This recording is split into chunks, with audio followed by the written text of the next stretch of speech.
Anderson along with Pamela Fish, and here's what's coming up on Almanac North. Sweeping new rules were announced this week to limit carbon dioxide emissions from U.S. power plants. Minnesota power officials are here to talk about their company's ongoing efforts to reduce carbon emissions. Leaders from Duluth furniture maker Loll Designs will accompany Minnesota Governor Mark Dayton on a trade mission to Mexico next week. And we'll have a news file story from 25 years ago, plus the week's top business headlines. So put down the remote. Almanac North is next.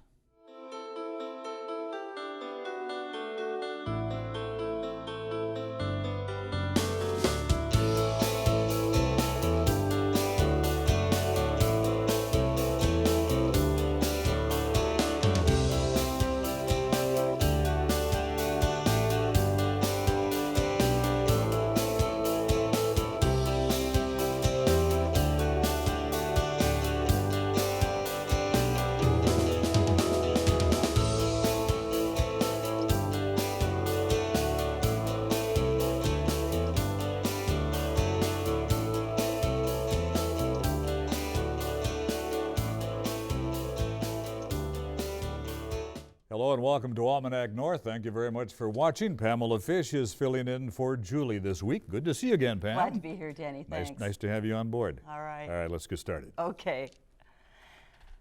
Welcome, everyone. The Obama administration this week announced details of its Clean Power Plan, an effort to cut back on climate-changing greenhouse gases. For the first time, the U.S. Environmental Protection Agency is mandating reduced carbon emissions from the nation's power plants. Environmentalists hail the new rules, while critics say it will increase the price of electricity. Joining us to talk about the new regulations is Dave McMillan, Executive Vice President at Minnesota Power, the region's largest electricity provider, and Julie Pierce, Minnesota Power's Director of Energy Supply. And I want to thank you both for being with us here tonight. I want to start by asking, did anything in these new federal regulations surprise you when you heard, I guess, what is probably the final result of it? It is the final rule now, and no, nothing surprised us. Mm-hmm. There's elements of it that I certainly think, on behalf of our customers, we think could be a little bit better, but we make resource decisions for the long term, and we make them in many years in advance, and we've been planning for some time for a much more carbon-constrained future and making resource decisions that Julie's team leads for us with a lot of different scenarios in mind, and we expected for some time that you'd see this. Julie, what does President Obama want from your company? I think the Clean Power Plan really wants additional focus on reducing carbon emissions in the electric sector. And many states across the United States have been doing a great job, like Minnesota, a true leader in the nation for reducing carbon emissions. But they want more focus on it, and they want more consistent reductions across the entire nation. So how much of Minnesota Power is still coal-fed? Minnesota Power right now is about 75% coal-fed, but that's down from 95% just as early as 2005. So we've already made some significant transformations in our power supply, reducing the output from some of our coal plants and making some decisions to actually retire power plants here just as of this year. But Dave, these federal regulations go a little bit further, and so what happens from here on out? Does it mean a change in what you already have underway? No, I think it means more of our plan, Energy Forward, continuing to move forward with three big factors in mind as we make these long-term resource decisions. One, the environment. We want to do right by the environment. Two, we want to be sure we're making economic decisions. The single most important thing we do up here is make sure that this economy continues to work, and energy is important. And the third factor, of course, is reliability. We balance all of those factors and make sure we can keep the lights on, keep the price right, and move forward with an environmental policy like this. So, Dave, several years ago I was out in Center, North Dakota, which was a provider of coal for Minnesota Power here. Is Center, North Dakota still in operation? It's a strip mining company? There is a subsidiary of ours out there called B&I Coal that serves a mine mouth lignite plant, and then the power comes over a DC line over to here. Several years ago, we effectuated a really unique deal with Minnesota Power Cooperative, where we bought the DC line And they took the power plant, so we only take a fraction of the power out of that now that we used to. And we've replaced that lignite-based power with wind energy and bring it right into a place right outside of Duluth here. There's also some news with hydropower in the Great Northern Transmission Line. Maybe you could just tell us about what that is and what that's going to mean in terms of these regulations, how they'll be impacted. Yeah, the Great Northern Transmission Line is really a wonderful partnership between Minnesota Power and the province of Manitoba and their electric utility, Manitoba Hydro. And we have identified nearly a decade ago that we needed some additional carbon-free energy coming in, and the hydroelectric supply in Manitoba is just superb. And through a very unique partnership, we will be bringing in, starting in 2020, an additional 250 megawatts of carbon-free hydroelectric energy. And that energy will get here via a brand new state-of-the-art regional supporting 500 kV transmission line. Does the president want all coal burning facilities stopped? And if so, is it doable, and in what kind of a time frame? I don't think the president's looking for a complete elimination of coal, and it's really not feasible to take coal out of the energy mix entirely. But the industry obviously is transitioning. There's very few places anybody's building new coal in this country. I think it's more an issue in the developing parts of the world, and we believe very strongly that a slice of our energy supply needs to come from baseload resources that can supply big power users around the clock, whether the sun's shining Sure. or the wind's blowing. So, but at the end of our transition, we expect to be about a third coal, about a third of the hydro and wind and those kind of resources, and about a third a mix of marketplace purchases and natural gas. So that's how we see it coming, Denny, and we think this is consistent with what the president's looking for. How in a far clean down the power road? plan. 25 years? Not that long? Oh, not that far. No, we see that the transformation we've already made, we started some significant transformation as early as the 2005 timeframe. By the end of 2025, we are going to be 35% renewable, and that's going to continue to transform. And so we're getting very close to seeing our vision come true. So what does this ultimately mean for the consumer in the short term and the long term, all of these changes that are ongoing? Well, it means our prices have gone up, and they're going to continue to go up because it's not cheap to go out and deploy. We've put $835 million into North Dakota, right out by that mine we were Sure. talking about a minute ago, to build 500 megawatts of wind. So we need to get that money, invest it, and then turn that into power for the consumers. But we think the decisions we're making are good economic decisions over the long haul. So if we can, and we will make sure we do this, but we need to keep long-term power prices in mind, and we think we can remain competitive and meet the supply of players like U.S. Steel and Verso Paper right here in town, as well as Essentia and UMD and WDSE too. So. There's going to be some changes in the region. You're going to have an economic idling of Taconite Harbor.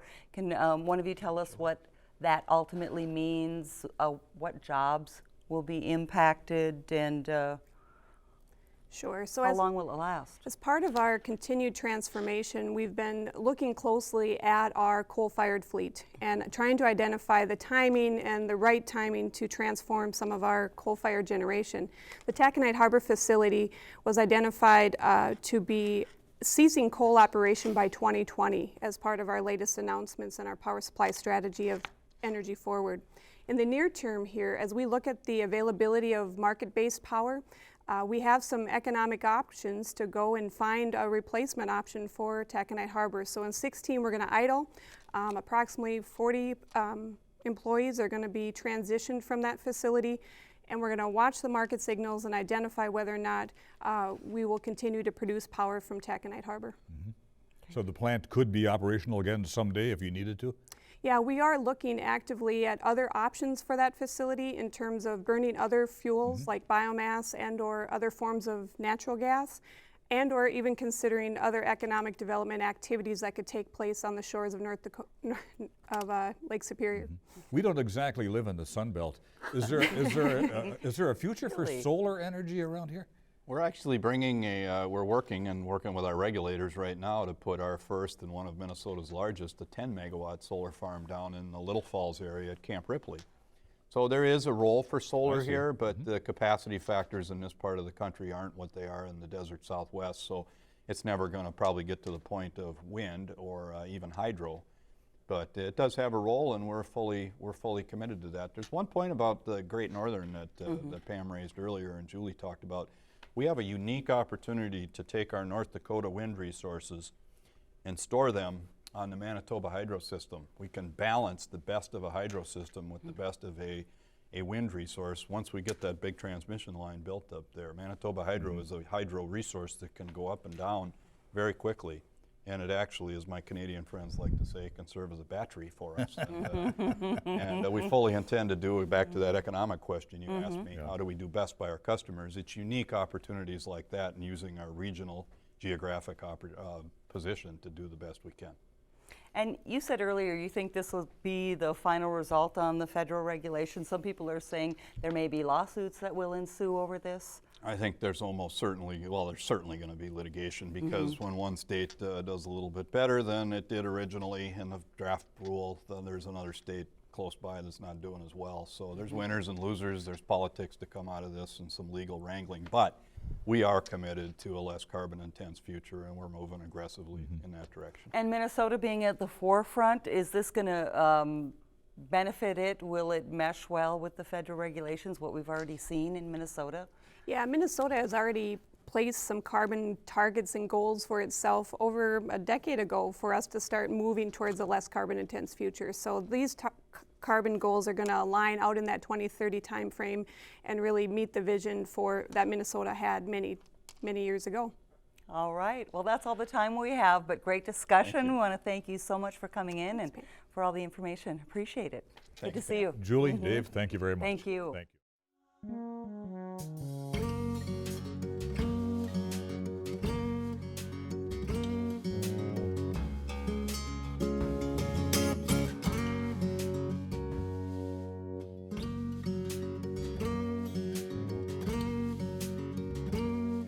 Now, let's dig into our news file archive for a look at what was making news 25 years ago this week.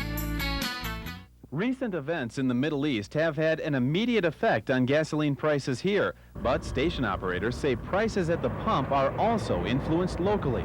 Just like I'm sure most of my other competitors, you go down the you go up and down the street, you see what everybody's, competitive price is, and that to a certain degree is how you base your price. Whatever the reasons for the increases, it's the consumer that eventually pays the price, and those filling up this weekend aren't very happy about it. It kind of stinks and stuff like that because I know it's a long transportation to get it up here, so they're going to charge us more for it. Retailers will be maintaining a close watch on prices and the Middle East. They say depending on what happens now, prices could go even higher. There's more price changes, or there's a higher prices, I think, coming. There's more wholesale prices coming. I think there's going to be, over the course of the next few weeks, I think you're going to see probably at least another 20 cents a gallon, maybe on top of what we already have. Government officials now will also be monitoring gasoline prices. They have voiced concern that some petroleum suppliers could be using Iraq's actions as an excuse to charge higher prices for fuel. For Weekend Edition, Joe Thornton, KDLH News.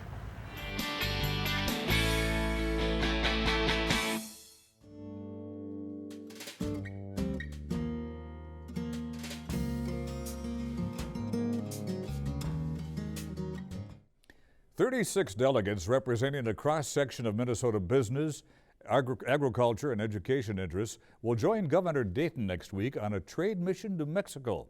Now, included in the group are leaders from Loll Designs, a Duluth-based company which makes outdoor furniture from recycled materials.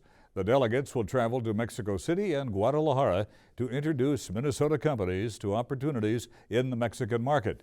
And so, joining us to talk about the trade mission is Greg Benson. Greg is owner and CEO of Loll Designs, and Nate Heydt will also be on the mission trip, and Nate is vice president of Loll Designs. Thanks, guys, for being here. Greg, this sounds like a great opportunity. How did Loll get involved in this upcoming trip to Mexico?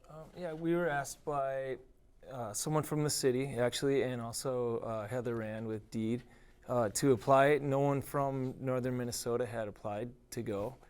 So we filled out a pretty extensive application, actually, and I guess knowing we were maybe the only candidates, and we represent a small manufacturing company in Minnesota, I think we were a good fit for Who it. will you be meeting with once you get to Mexico? Well, we'll be traveling with the delegates, of course, and attending events throughout. But specifically, we would like to meet with distributors or potential distributors of our product in Mexico. Good. Do you have exports now? We do. You know, our sister company at McMillan exports about 40% of their products outside of the U.S., and we're much smaller than that, really 2% probably. So we understand there's a market out there, and we want to just do more of that. I know what Epicurean is, but maybe for those in the audience who may not know, can you describe it? Yeah, Epicurean's sister company of Loll Designs, and we manufacture cutting boards and other kitchenware products. And you've got a big market outside the U.S. Yeah, 40%. Yeah. So the distribution there is a big part of that business. Tell us a little bit more about maybe Nate, you could Loll Designs, what you make, how big is your company? Yeah, well, we primarily focus on outdoor furniture made from recycled plastic. So milk jugs are the primary source for the material we use. The company, we've been around, we're 8 years old. Right now we've got about 35, 40 employees. We really focusing on the outdoor market, but our products are being put into developments and things like that, hospitality, resorts, and that sort of thing. These are some of your products. Now, I know you brought a table here, too, for us to take a look at, and we can actually put See that firsthand. up on the set. What it's all about. I was amazed, Nate, at how heavy this is. This is solidly built. You say made out of milk cartons. It doesn't feel like a milk carton. It doesn't feel like a milk carton. It's actually a really heavy-duty table. A lot of a lot of people use it as a stool even. Yeah. So it is very robust.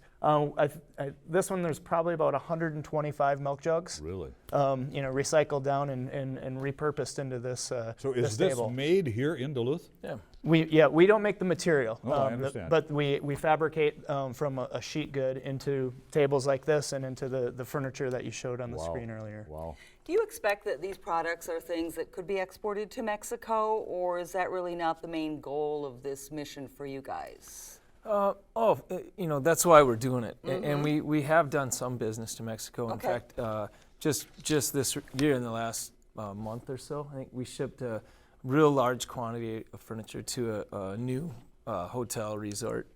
So it's happening, but we don't want to sit around and wait. We want to try to get it going more. So. Greg, how did Loll Design get started? It really started out of another company we had called True Ride, where we built municipal skate ramps, and we used the same material, the milk jug plastic sheet, in that skate ramp, and we'd have excess material when we build a skate park. So we started making chairs out of that excess. Yeah. So it was really an effort to reduce waste, which makes economic sense, and we needed smaller parts for the chairs than the skate ramps. So it was, and it's a great material. It's a maintenance-free outdoor material, so it works great. How long does it last? Well, plastic, I think they'll say milk jugs will sit in the landfill for 10,000 years. I don't. They do, huh? Longer than us. Yeah, we say it lasts longer than us. Yeah. Who specifically buys your products? Do you have a target market?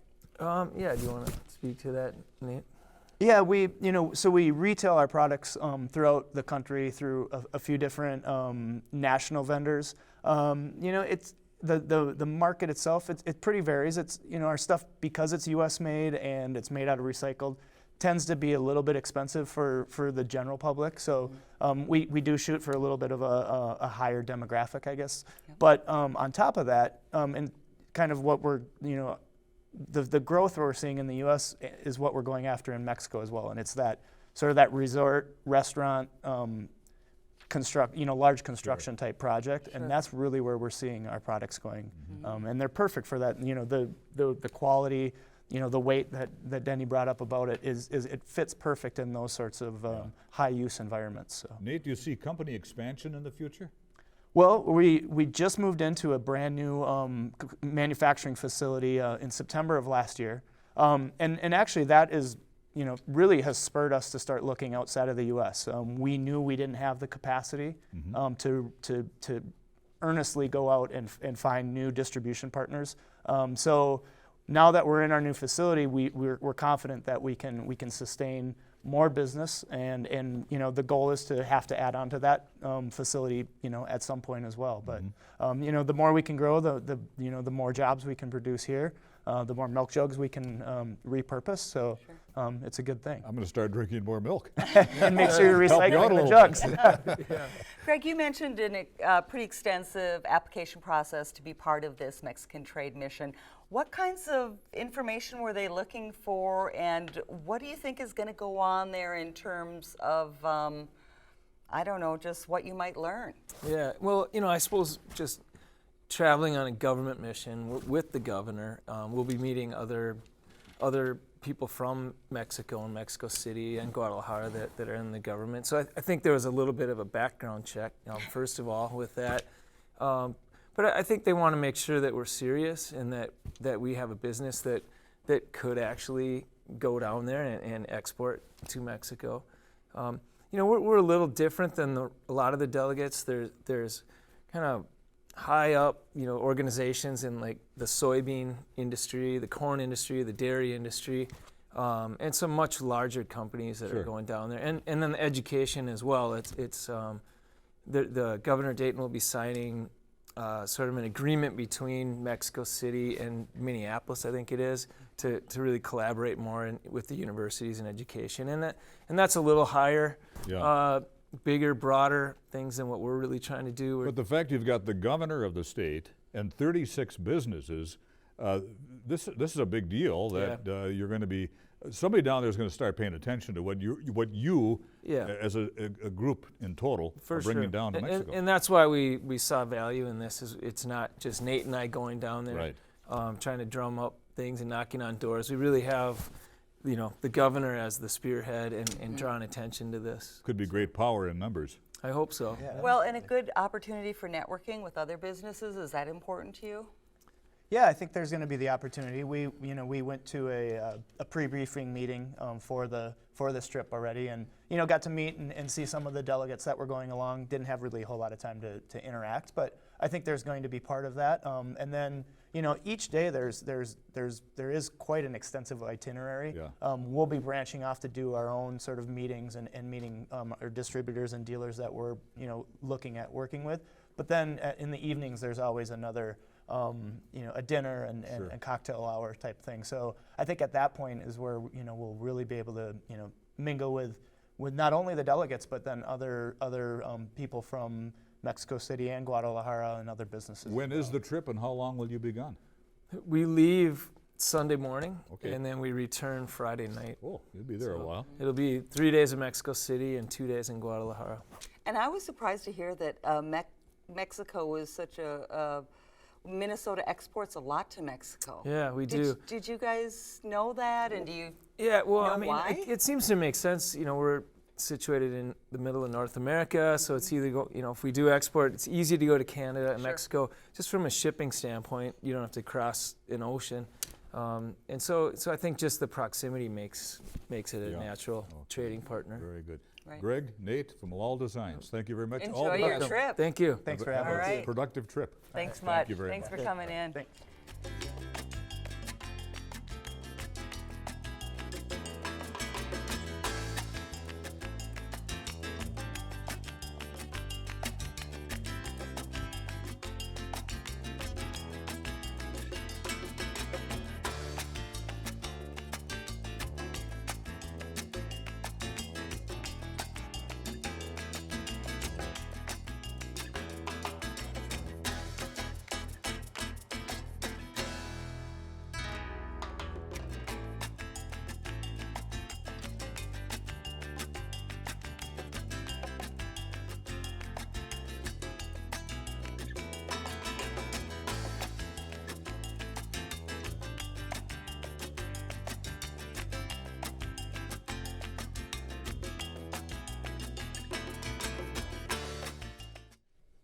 It's time now for the week's business news from the publishers of Business North.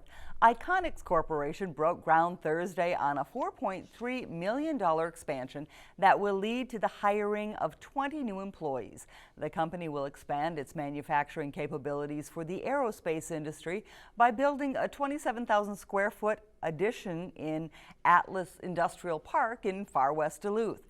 Chief Executive Bill Yulin called the investment a milestone for the company's aerospace division. Iconics Aerospace customers include Bombardier, Airbus, and Mitsubishi. It currently employs 70 people and serves customers in more than 90 countries. There has been a change of leadership and a reorganization in the works at the Development Association, which serves Superior and Douglas County. In a written statement, Board President Bill Fennessy said Michelle Hostetler has left her position as the executive director. Jim Caesar was named interim director, a position he once previously held before Hostetler was named to the post. Fennessy said a clear focus will be defined for the organization, economic development partnerships will be strengthened, and a stronger focus will be put on financial growth and stability. St. Luke's $22.5 million surgical expansion was opened for public viewing during an open house on Wednesday. The Duluth expansion features 42 private patient rooms, a cutting-edge hybrid operating room, plus additional operating and procedure space. A total of 36,000 square feet have been put into use, but another 24,000 are available for development. The facility will see its first patient on Monday morning. For more on these and other stories, visit businessnorth.com. Now, if you have a comment about the program, this is the time to call. Dial 218-788-2849 to leave a message or send an email to Almanac North at wdsc.org. And for up-to-date program information, point your browser to the WDSC website for the latest on our schedule, updates on your favorite programs, and special events at the station. And Pam, Almanac North will be off next week, right, as this TV station will be in the middle of our August membership drive. Yes, indeed. It's going to be busy around here. I think it will be. All right. We hope you tune in. So we'll be back 2 weeks from tonight. For Pam and the crew at Almanac North, I'm Dennis Anderson. Good night, everybody, and be kind.